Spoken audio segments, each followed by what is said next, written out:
Okay, so it's a great pleasure to have you back. Fan Yang is a professor at University of Maryland, Baltimore County, and early on in the reading group was a stalwart member, coming nearly every week.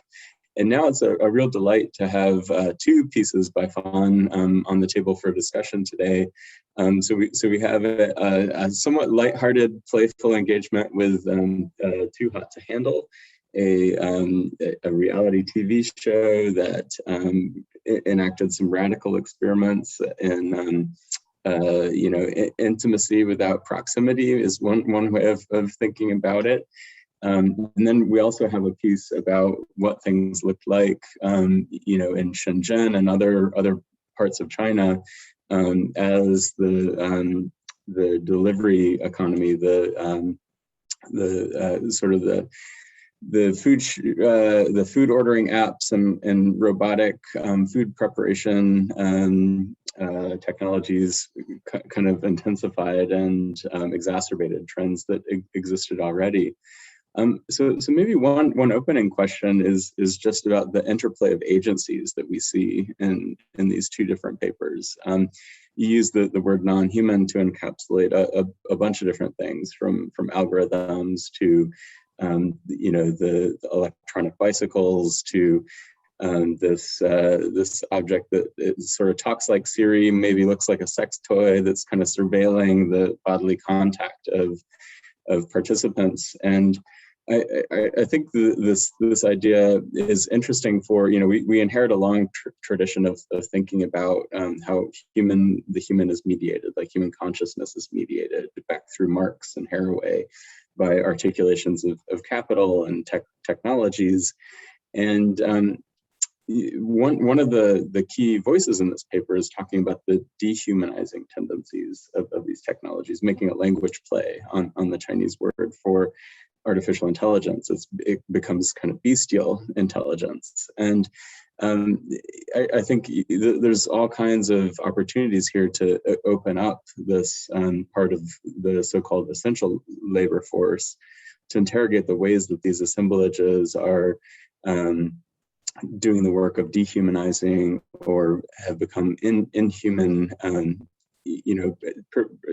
technologies that propel certain kinds of people into this, realm of subhuman, the realm that one is taking more risks, getting into traffic accidents, thinking about, the delivery being on time rather than their own bodily integrity. But at the same time, I think there's a danger in comparing people to animals. And you go through that in the context of the dehumanizing discourse and orientalizing discourse about China.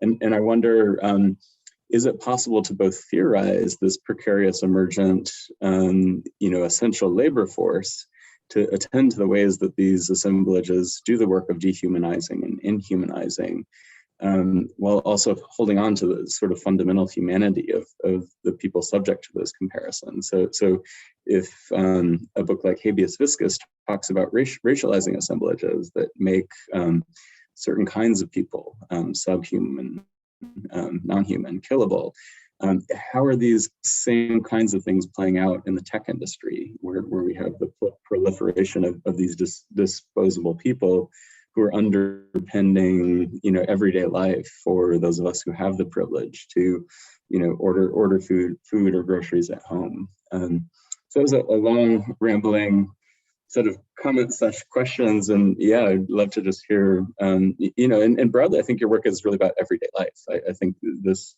these sets of papers sort of talk about the new regimes of everyday life and the pandemic. So yeah, as you're negotiating the new normal, the maybe post-pandemic imaginary in Maryland, I mean, everyone in the States is saying like, oh, the pandemic's over, even as many of us in other parts of the world are still living through lockdown, still living through mass death. So yeah, there's a lot on the table to discuss. So thanks for joining us, Fan. Thank you so much, Evan. Well, almost everything about the non-human I learned from your reading group. So I really appreciate all the inspirations that everyone in the group has provided for me over time, especially this past year. And I know you and I had conversations prior to this too. And I've been really inspired by your work, as well as many others that informed you. So yeah, excellent questions to open. And honestly, I feel that I'm still in the process of figuring out, I think, at least two layers that interest me the most. One kind of going on with a discussion of agency. In my food delivery piece, I rely on quite a few communication scholars who have done ethnographic work of the delivery workers. And one of the key insights that they bring to the table is precisely how the agency that these workers retain or reinvent in entanglement with the non-human. And so that part was quite inspiring to me into thinking about, because I did start out kind of taking a even more critical stance toward these tech industries, but these scholars reminded me to think more about the subjectivity of the laborers, and especially in terms of, say, negotiating time.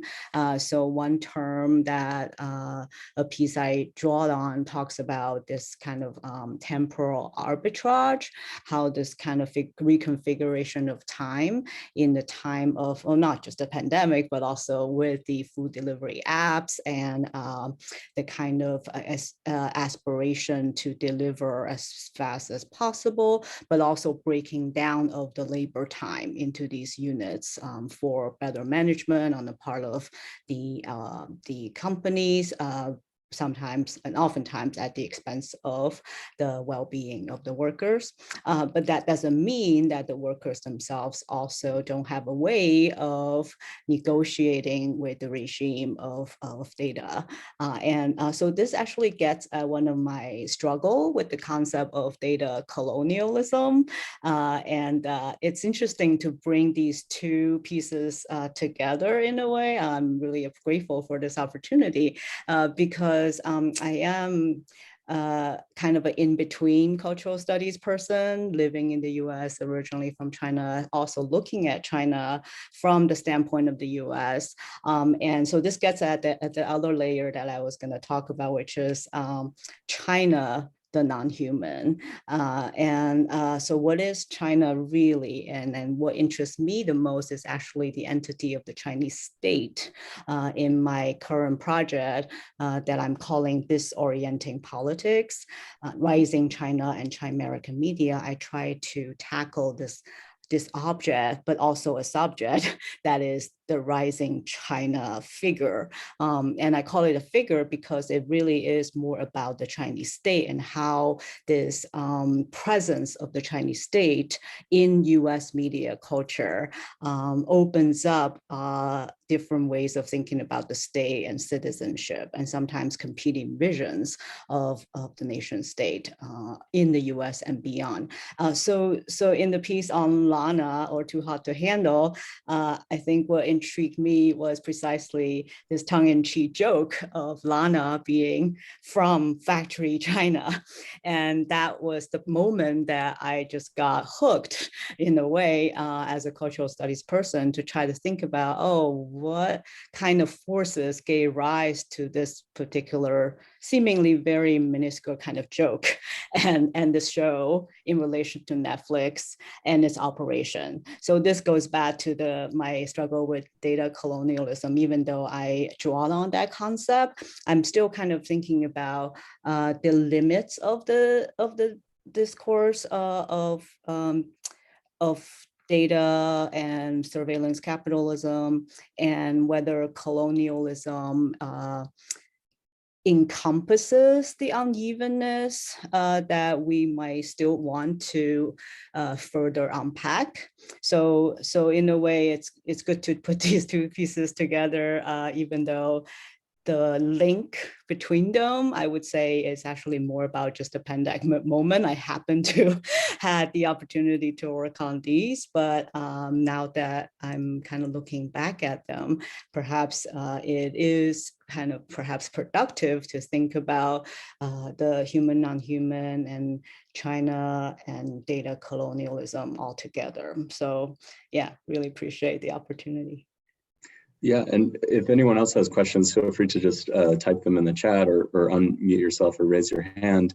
I think surveillance is also one of the things that kind of goes between these two papers. And, you talk about within, the agricultural industrial complex, how animals are brought into new regimes of surveillance, the sorts of ways that the user of these food delivery apps can kind of see where their delivery is and track the progress and how the efficiency of the delivery is being monitored and monetized. And then the figure of Lana is one of surveillance that promises sort of a transformation of these sort of shallow Instagram celebrities into a different kind of subjectivity. So it's surveillance in the name of I mean, it is the panopticon. It is, your soul under surveillance, but there's some kind of sort of greater good that's being cultivated by this robot from factory China. And maybe if you could talk about these contravailing impulses of surveillance. If you go back in the archive of science and technology studies scholarship, you have a classic piece by Susan Lee Starr talking about layers of invisibility in regimes of silence. And there's a moment in kind of STS where there was an impulse to make the invisible visible, to sort of show how maids, another figure from your paper, the auntie, the robot that replaces the auntie, I think is another interesting way that labor and invisible labor becomes visible. But there's all kinds of ambivalence when you make the invisible visible. I mean, it can involve a liberatory politics, whether that's in a factory farm where the gaze of the imagined consumer is maybe encouraging the company to comport themselves differently. There's the gaze of the consumer that's shaping the velocity and trajectory of these meals on wheels as they're barreling through these cityscapes that are rainy and have reckless drivers. So yeah, I think if you could talk about kind of the goals embedded in these different surveillance projects that you tease out here, and are those goals achieved, and if so, in whose interest? Like maybe the ultimate question is again a Susan Lee Starr question. Cui bono, who benefits in these contact zones that are being mediated by these inhuman and dehumanizing technologies? Yeah, thank you. I think one thing that you pointed out, the relationship between surveillance and subject formation is something that's so worthy of further exploration. And in this case, I feel that part of what drove me into kind of unpacking the Lana production was precisely the kind of prevailing narrative about China and surveillance, as if that's absent, at least in certain circles that talk about China in a very particular way. So in some ways, the Lana figure and Too Hot to Handle as a show is offering an opportunity to counter that dominant narrative and try to bring together is thinking about surveillance across the national framing that often informs these narratives. So that's one of my motivations in doing it in that context. And then I do want to think more about the ways in which surveillance makes subjects of visible. So this gets at another project that I'm looking at in Shenzhen that has to do with the concept of transparency. And so I kind of use that term in a very loose sense. So it's about making something or someone appear to others, whether that's the corporation or the state or global process. So one of the artifacts I look at is this park in Shenzhen called Window of the World. And if you think about the metaphor of window, opening up China, like making China accessible for global capital flows, and also making goods available for the world. All of those things are kind of encapsulated by the window figure, and there's a sense of transparency being embedded in there as well. But then if you think about the narratives about the Chinese state, surveillance is always there, and sometimes in a very intriguing connection to in a very intriguing connection to the state's lack of transparency. So there are several layers there about the relationship between state and the tech industries, both in China and beyond, that I feel like I want to further unpack in both the Shenzhen project and the Chimerica project. So thank you for highlighting that. Yeah, and also speaking to some of your other work in Shenzhen, you know, I'm a big fan of your work on Shenzhen speed and the multiple temporalities that come together in that city that you've written so eloquently about. In this paper, you're describing some other temporalities. You already talked about the arbitrage, where different time is valued differently, but you also talk about a latent tension between digital time and geological time that intensified during the pandemic. So maybe if you could expand out and you know, speak to some of these broader themes of temporality, that would also be interesting. Yeah, and maybe also viral time. I mean, viral temporality isn't something you've explicitly theorized here, but there is an emergent, I mean, the virus kind of disrupted the homogeneous empty time of the modern project, and definitely something that I'd love to hear more about. Yeah, as you know, I'm obsessed with time. And like you said, I think in part, being in the pandemic moment, thinking about how we spend our time, that was a key site of experience that informed my thinking in writing this piece. So in addition to the fact that there's those of us who seemingly, or at least on surface or ideologically framed as having a lot more time at home. And then there are those of us who are less privileged and having to take on these essential worker jobs and continue to subject their bodies to risks that have increased in this time. So of course this gets at the spatial question of mobility, which is something that also is present in the food delivery paper. So this is where I draw on the anthropologist Xiang Biao's work on mobility.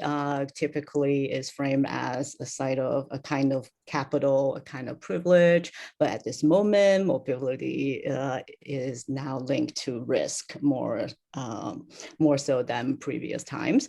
So this is where also the reorganization of workers' time is directly linked to this mobility question as well. So there's another layer when you talk about viral temporality.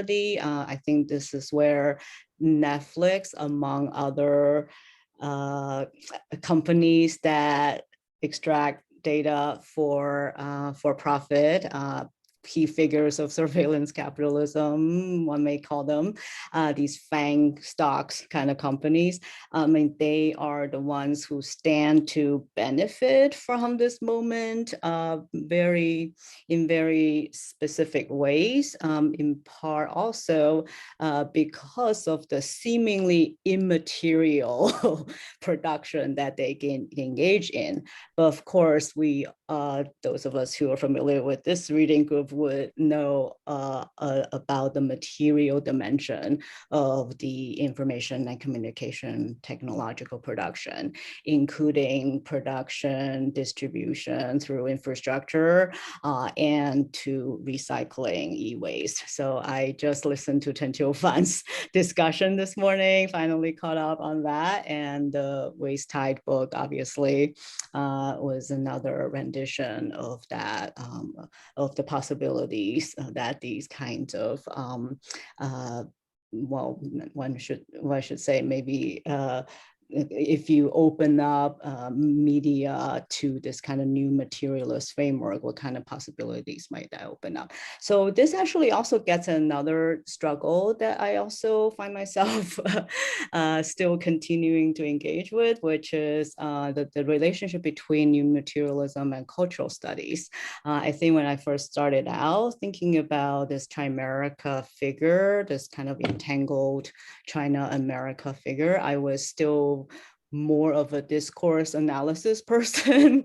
And then in the middle of writing that book, I became more and more interested in perspectives of new materialism.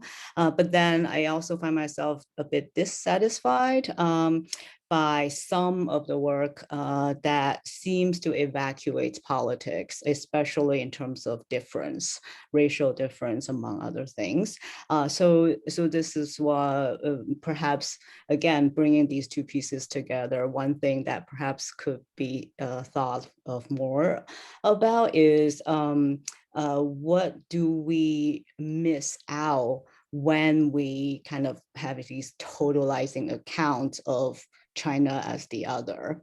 And I think that by doing the work that I've done in the food delivery piece, in a way, it's actually revealing, well, precisely that if you go with that kind of what I call racialization of the Chinese state type of narrative, you really miss out on what happens there, that there are these different objects that should be opened up for more critical engagement and analyses that may have been obscured if you have this kind of totalizing account of the racialized Chinese state as the other. So that's just some preliminary thought at this time. So I guess I didn't really quite talk about the kind of viral temporality. I think in the earlier days of our reading group, I already kind of started thinking about the common phrase, something goes viral in media, and the literal movement that we were living in, this viral moment.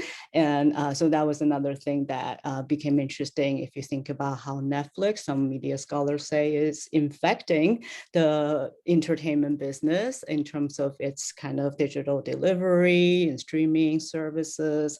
And again, this is the company that had a lot of money to make during this time and have 50 million more subscribers because some of the shows like Tiger King, which is also about the non-human. So again, I feel like cultural studies people have a lot of work to do when thinking about what things people are watching at this time and why something became just such huge hits. There is a reason for that. And it seems like, well, at least in my understanding, what cultural studies people do is always asking why this, why not, why now? So that's what I did. So maybe opening up this this idea of data colonialism and surveillance capitalism. So what we've got these ideas of transparency and I think there's a real opacity, and there used to be kind of a like when webcams first became a thing, like people would put a band-aid over over the camera, or there was like physical ways of like closing off the webcam, but it's not that Netflix is necessarily watching us through our cameras, but there's other kinds of data that they're collecting. To me, some of these other companies, it's a little more clear about the kinds of things that they're learning about me every time I participate in one of the platforms. But for Netflix, as we're watching these mediated productions, what kinds of things are they learning about us, and what's what kinds of subjects are being formed in this mediated intersubjective space of surveillance? Yeah, I teach this one piece on Netflix about their recommendation system, and I understand there are a lot of great work that is coming out, newer scholarship that really looks at the complexity of the Netflix-based entertainment. And one thing that I think we always have a discussion with our students is, well, what is exactly wrong with the recommendation system, among other things that Netflix is providing for us. So there's always some students who would say, oh, I totally enjoy it. This is totally convenient for me. I still get to see things that I want to see. My behavioral data being collected is totally a good thing, beneficial. And then there are always students who would say, I don't know, well, before Netflix, there's some older students, for example, before, I would actually be a little bit more explorative, exploratory, and try to look for things that I've never done before, but now I kind of get lazy. And so one argument that the author talks about in that piece is precisely this, again, back to subjectivity, what kinds of human agency might be implicitly undermined when we tend to rely on some of the recommendations based on our data collected. And then also it's a very specific kind of data.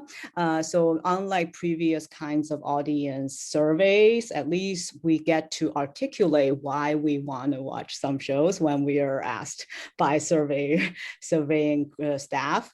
But now it's all just what we have done, the actions. So there's no rationale or even any sign of meaning making that can be conveyed in this process. So that seems to be problematic, at least to this author, if not other scholars. But again, I like to kind of keep my eyes open, and I do remember coming across a book that is yet to be published that is talking about it in a even more nuanced manner. So yeah, hope to continue that discussion. Again, if anyone else has comments, questions, feel free to plop them in the chat, or raise your hand, or unmute yourself. Yeah, there's so much in these essays, and also so much that these essays can open up about contemporary life as it is in China as well as elsewhere. And yeah, I guess I'm also just curious about an update of kind of these stories of viral emergence. So with the reading group, among other things, we've kind of unraveled the conventional ways of speaking and thinking about viral emergence. So new evidence was just published that didn't find any bats or pangolins in the Wuhan wet market. And another set of clues is that the virus had two different variants when it was first detected in Wuhan. So increasingly, it's pointing out that this is likely not a story of emergence with an epicenter in Wuhan, but more a story of history of science related to a concentration of critical expertise at the Wuhan Institute of Virology, not a story of nefarious gain of function research, but a story of simple. This is where the coronavirus experts were in the world that knew how to identify something, much like the story of HIV first being characterized as a virus in Paris after first being discovered in San Francisco as a medical condition. So I'm wondering how these things are being talked about in China. I know that the cold chain hypothesis is one of the stories that's circulating. How are these things getting reported in mass media, but also social media? What's kind of the latest state of play and viral discourse right now? Well, speaking as a diaspora Chinese subject, I feel like I probably haven't followed it as much as I should, but just like very superficial following of some of my WeChat group friends who reside in China. At least in Shenzhen, it seems like the resurgence, or at least the pressure to have people vaccinated, that seems to be a huge deal. A lot of people have been talking about where to get vaccinations and the decision to do so. But in terms of mass media reportage of Wuhan, I think the only bit that I know probably is pretty well known for for a lot of people, which is the kind of great power contest, kind of just getting back at the US by way of saying that, oh, US has done this and this, gain of function research. And from what the very limited information that I'm aware of, the Wuhan lab has been an international site of collaboration, but it seems interesting the narratives around it have all framed it as either national or like Chinese only, like kind of erasing the international input, or trying to talk about just how the US influences others and ambition to do gain of function research. So all of these, again, to me are problematic because of the inability to grapple these kind of trans-specific entanglements. And one of my arguments in the project of Chimerican Media is precisely try to show how important it is to always think about those entanglements. And I should also mention that along with the anthropologist Louisa Shine and another science and technology scholar, Sylvia Lindner, we, over the time of a few months, we have done several workshops about COVID, China. We call it after COVID, after surveillance, after authoritarianism, with the term after signifying both the aspiration of some kind of temporal future, but also in terms of going after kind of interrogation of these concepts. And in the workshop, this is a part of the bigger project that Louisa Shan has started, which is about this Chinese English keywords project that tries to think about the incommensurabilities between Chinese and English words as a way to open up questions about differences and challenging the kind of colonial framework in the West when talking about places like China. So this the attempt to decolonize knowledge production is very much as a motivating force. So I could think of maybe a couple examples. For instance, like even the term lockdown, it has all these connotations in the English world, being related to gun violence, among other things. That's when this force had to enact a lockdown. But in the early days of Wuhan, the term that was most dominantly used was fengcheng.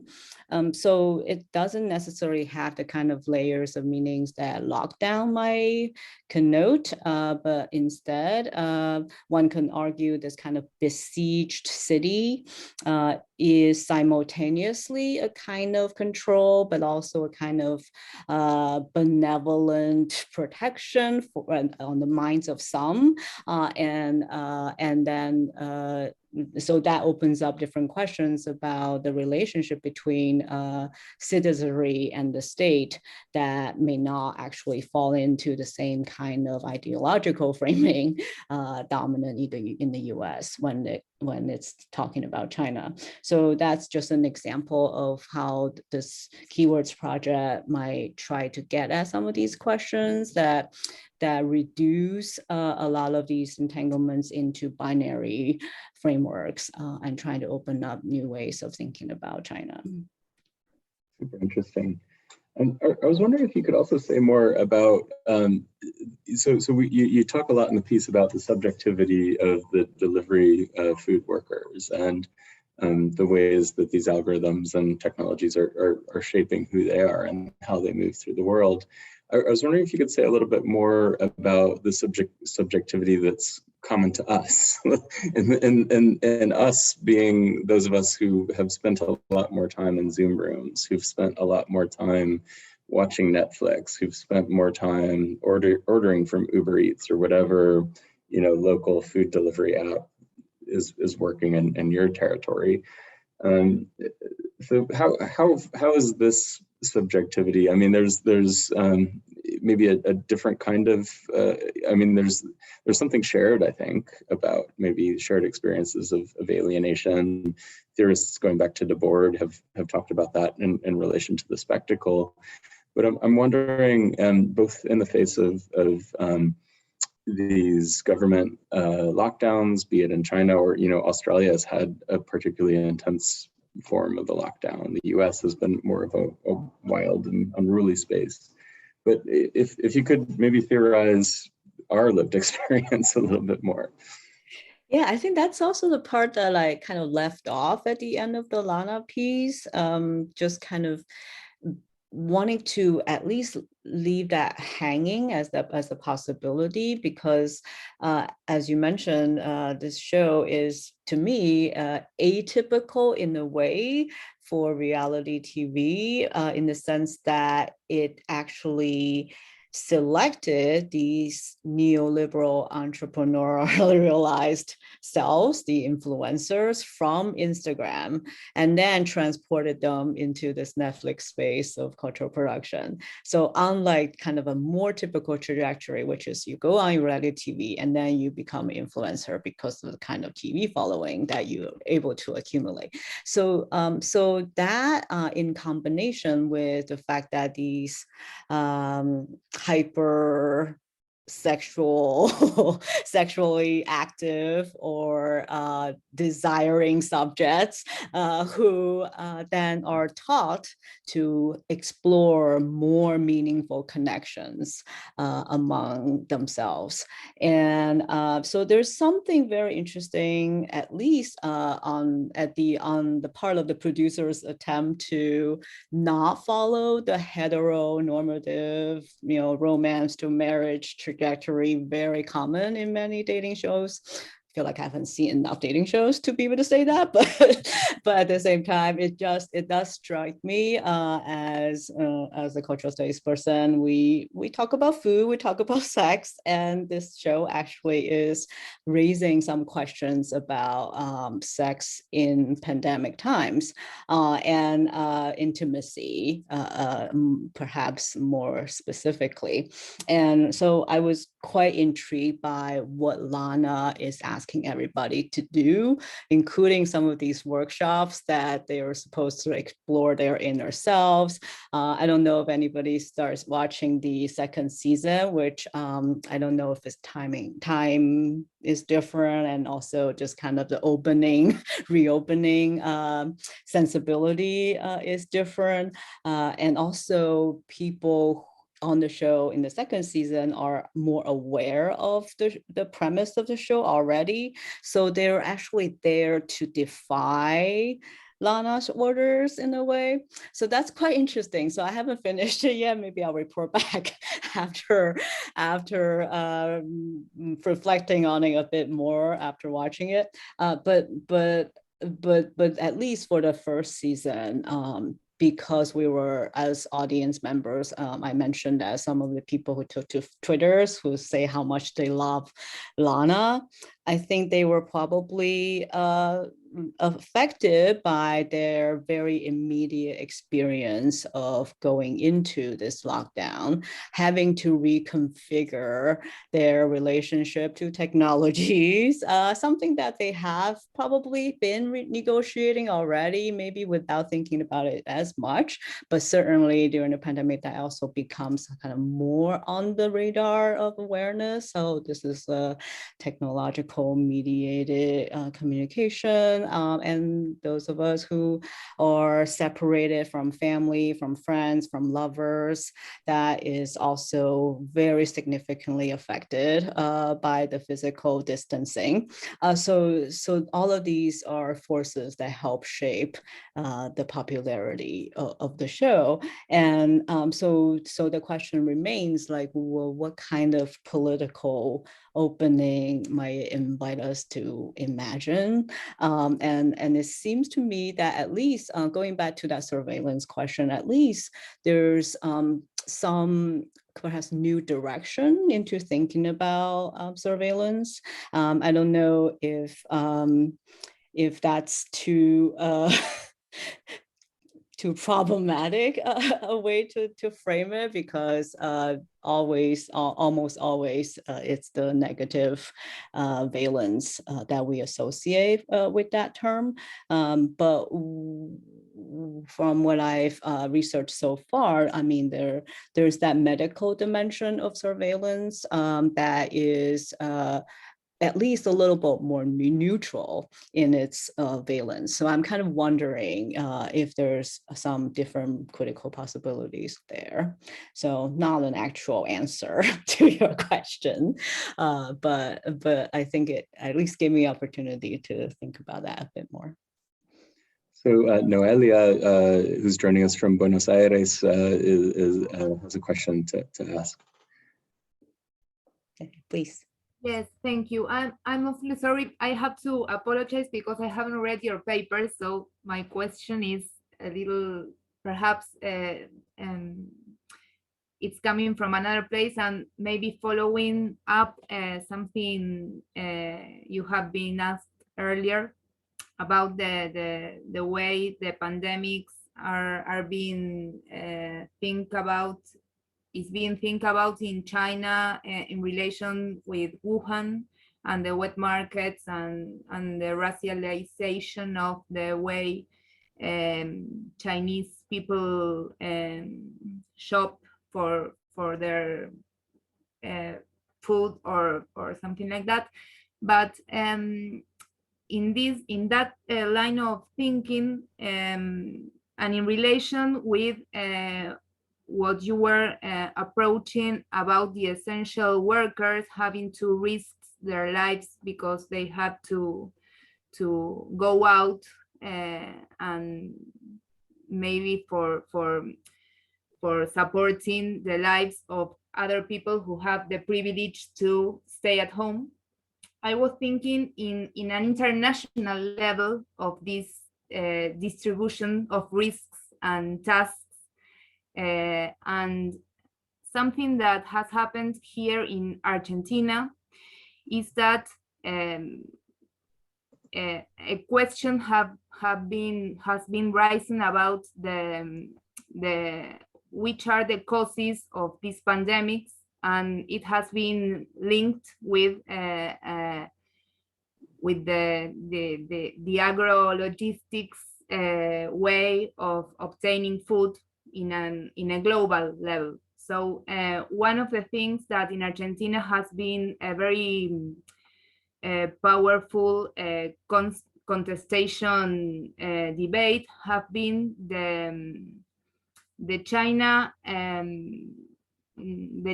offer to install in Argentina the meat factories of pigs. I don't know how to say it properly, because Argentina is one of the biggest producers of soy that is then exported to China to feed the China pigs.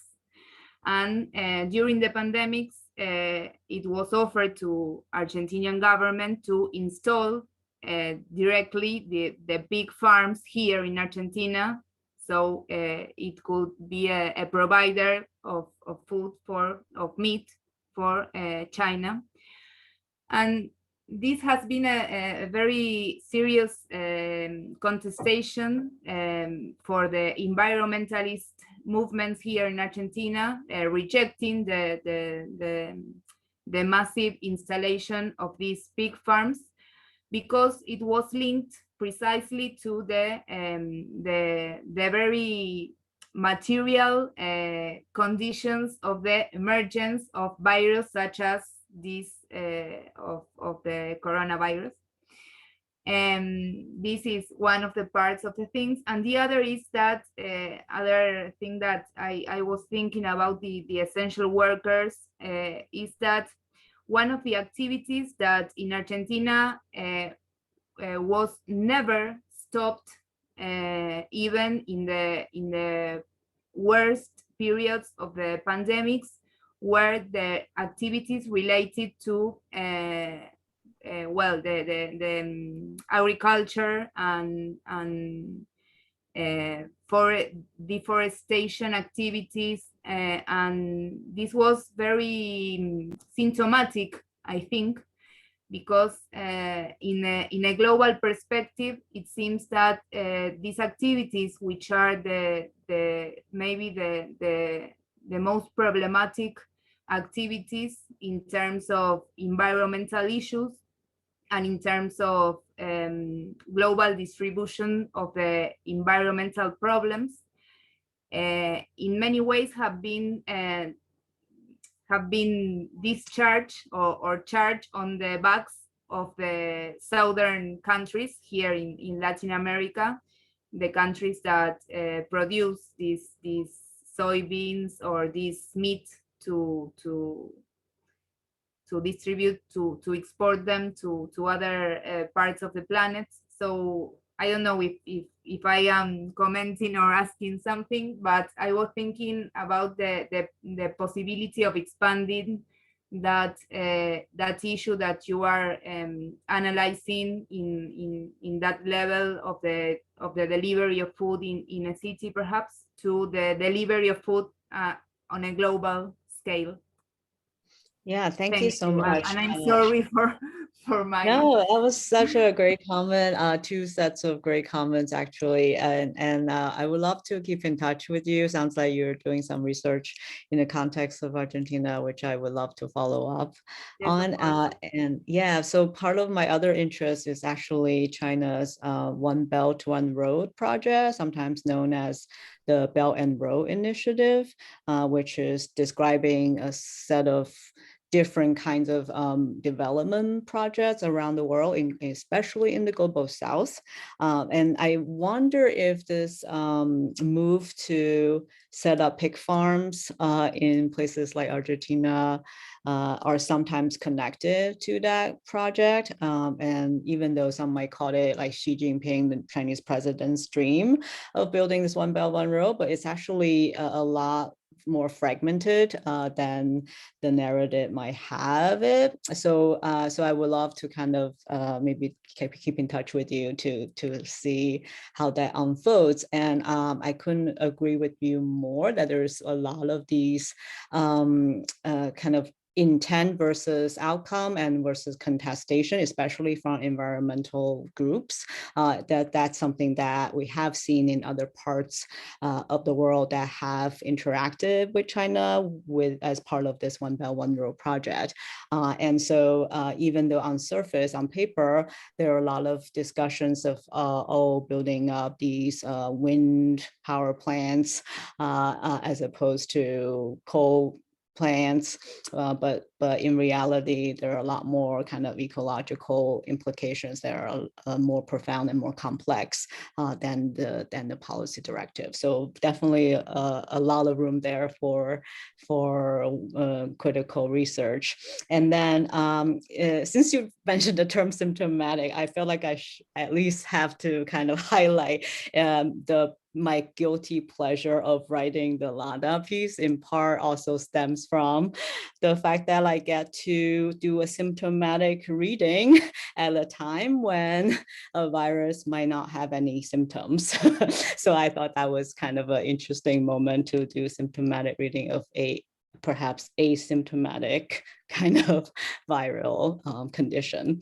So I wonder if there is a way to kind of broaden that as well, thinking about visibility and invisibility again, going back to the earlier discussion, but also one thing I do want to kind of maybe mention Teresa Ko, who is originally from Argentina of Korean descent. She's writing a book on race in the raceless nation regarding Argentina and racialization, which is really fascinating. So I'll be happy to keep in touch with you, Noelia, and we can continue that discussion. Maybe we can do some work together. Yeah. Thank you very much. Thank you. I have a hermeneutical question that pushes sort of at the core of Lana's intents and interests here. So what does meaningful mean for Lana, and how? So it sounds like this is meaning is contested. It sounds like in season 2, and I asked this having never seen a single episode of Too Hot to Handle, but it seems like some of the contestants are contesting Lana's meaning and insisting that human relationships and relationality has a different kind of meaning that Lana doesn't get. So what is a meaningful connection in these times of such That's such a great question. I think you should shoot an email to the Netflix producers as someone who hasn't seen the show. But actually, you know what, I've been thinking about it watching season 2, especially because, I mean, obviously there's like a mind-body binary going on in forming the writing of Lana as a character. It seems like she's deeming these kind of physical contact as completely disassociable from deeper emotional connection, which is problematic to say the least. But at least some of the contestants did mention that, oh, I'm a physical person. In order for me to form this meaningful connection, I have to be able to touch this person. So there's already some kind of contestation going on. And what was the other thing that I was going to say?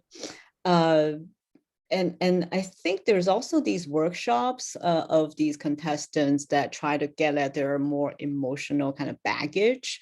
So oftentimes it's revealed that, oh, they've been cheated on, or they have suffered some emotional setbacks in the past. And that was like the reason that they went for this kind of sex only superficial kind of connection, which to me is a little bit problematic as well. Those who more sex purist or only intent on seeking pleasure are oftentimes kind of thrown out of the game. It's my impression. Haven't seen the first one for a while, so don't quote me on that. But I think that's, again, like part of the perhaps conservative side or conservative tendency of the show, despite some of its more kind of edgier aspects. But yeah, I haven't finished the second one. And I was just disappointed because supposedly there's going to be a Too Hot to Handle Brazil that is like coming out of the global south. So I thought that would be more exciting to see. But the second season so far, it seems like it's still all the contestants are from the global north. So I mean, Australia and the other geographical north. So, yeah. Well, thanks so much, Fan, for sharing these super interesting pieces, offering all kinds of new insights about this moment that we're living through. Come back. We miss you on the reading group. Yeah, can you not do 3 a.m. for Eastern American time? That way, it's provincializing the empire, right? We're working around the yeah, north. that I do endorse. So The hegemony of North American time. So, yeah. but we will occasionally pop back up in a reasonable time slot in the U.S. Awesome. So, yeah, thank you so much for the great comments and questions. I thought the discussion was quite productive. I had a lot of notes to go back to. And Noelia, feel free to email me and I can put you in touch with Fan if you want to reach out. And we'd love to hear more about your work in Buenos Aires and other parts of Argentina. Thank you very much. Yeah. I will email you, and thank you, Fan for your talk. Thank you. I promise to read your texts. Okay, yeah, please let me know. We can keep in touch. Thank you so much. All right. Thanks, everyone. Good to see you. See ya. Bye. Bye. Take care. Good night.